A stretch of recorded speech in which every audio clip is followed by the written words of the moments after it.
यदि कोई भी कार्य निष्काम कर्म योग की रीत से किया जाए तो ना उसका पाप लगता है और ना उसका पुण्य मिलता है।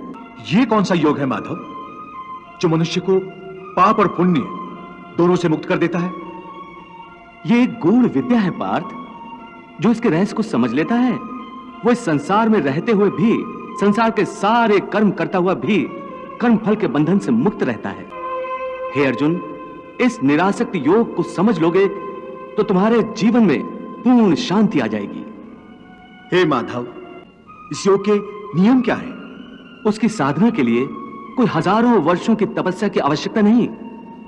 इसकी साधना तो एक ही क्षण में हो जाती है। एक ही क्षण में? हाँ, एक ही क्षण में। जिस क्षण में प्राणी अपने मन का रवैया बदल लेता है वही क्षण। परंतु हे केशव, कोई भी मनुष्य एक ही क्षण में आसक्ति को कैसे छोड़ सकता है?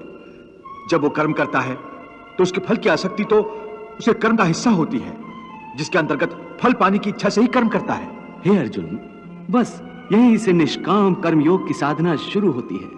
अर्थात तुमने कहा कि प्राणी फल पाने की इच्छा से ही कर्म करता है, परंतु निष्काम कर्मयोग यह सिखाता है कि फल पाने की इच्छा से नहीं, बल्कि अपना कर्तव्य पूरा करने के लिए, अपने धर्म का पालन करने के लिए कर्म करो।